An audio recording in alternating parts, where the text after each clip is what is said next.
ఆ వెంకటేశ్వర స్వామి యొక్క మహత్యం తెలియజేసే విధంగా విశ్వ హిందూ పరిషత్ ఆధ్వర్యంలోనే ఆ యొక్క స్వామి యొక్క 7 కోటలను కూడా మనం సంరక్షించుకోవాలి.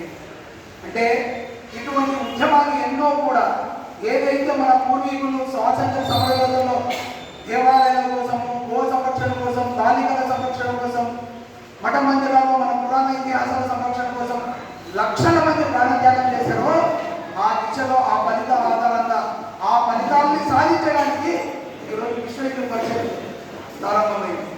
ఈ 60 సంవత్సరాల్లో ప్రతి ఏటా దగ్గర 4,70,000 గోవులని ప్రతి సంవత్సరం మనం సంరక్షించుకోగలుగుతున్నాం. 75,000 యువతుల్ని ప్రేమ అనే పేరుతో లవ్ చేయాలనే మోహం కలగకుండా వాళ్ళ చైతన్యం తీసుకొచ్చి ఆ బారిన పడకుండా సంరక్షించుకోగలుగుతున్నాం. అంతేకాదు చాలా మన గ్రామంలో కూడా చాలా మంది అనుభవాలు ఉన్నాయి. ఎక్కడైనా సరే ఒక గ్రామ సమీపంలో ఒక దేవాలయం యొక్క సమస్య వచ్చిన రోజు ఏ నాయకుడు కూడా ముందర ఉండడు, కేవలం విశ్వ హిందూ పరిషత్ ముందు ఉంటుంది.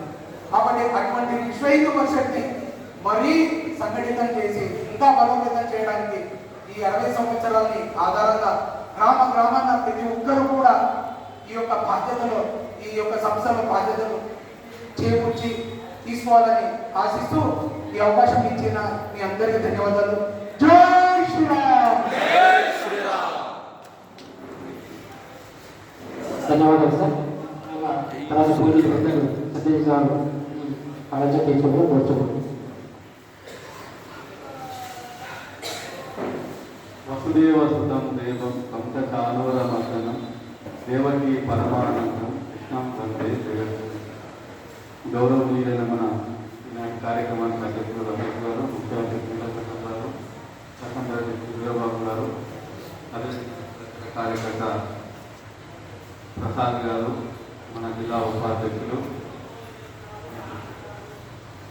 కార్యదర్శి, ఆత్మీయులైనటువంటి కార్యకర్తలారా, ఇలాంటి కార్యక్రమాలు మన 24వ తేదీ నుంచి రేపటి వరకు 1వ తేదీ వరకు దేశం మొత్తంలో సుమారు 10,000కు పైగా స్థలాల్లో ఇలాంటి సమావేశం జరుపుతున్నాము హిందూ పరిషత్ ద్వారా. ఇంతకుముందు చెప్పినట్టుగా